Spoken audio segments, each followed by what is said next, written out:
ఈ మధ్య అందరు యంగ్స్టర్స్ ఫేస్ చేస్తున్న ఒక కామన్ ప్రాబ్లం డిప్రెషన్ ఉంటే కేవలం మనసు బాగాలేకపోవడంతో ఆగదు. అది మన లైఫ్లోని అన్ని విషయాలని ఇన్ఫ్లుయెన్స్ చేయడం మొదలు పెడుతుంది.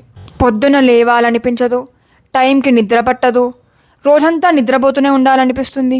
చేయడానికి చాలా పనులుంటాయి, కానీ అన్ని పనులు ఉన్నాయా అని భయంతో ఏ పని సరిగ్గా చేయలేకపోతాము.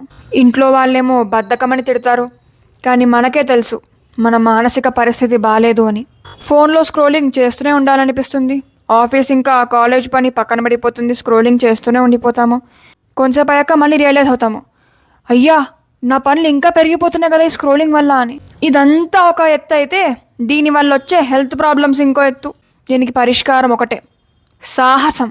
ముందు చిన్న చిన్న మెట్లెక్కే సాహసం. ఈ ఛాలెంజ్లో మీ అందరు కూడా పార్టిసిపేట్ చేయొచ్చు నాతో పాటు.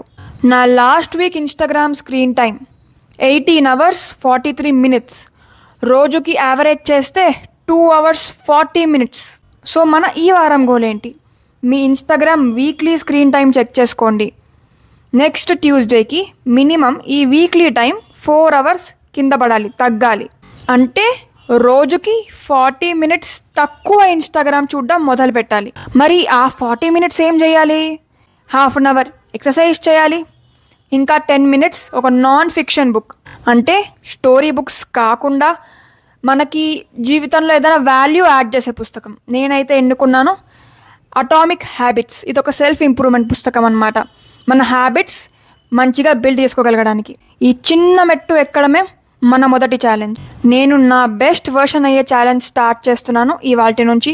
నా హెల్త్, వెల్త్ ఇంకా రిలేషన్షిప్స్ మీద పని చేయబోతున్నాను, వాటిని ఇంప్రూవ్ చేసుకోవడానికి. ఎందుకంటే అది బాగుంటేనే జీవితం ఇంప్రూవ్ అవుతుంది.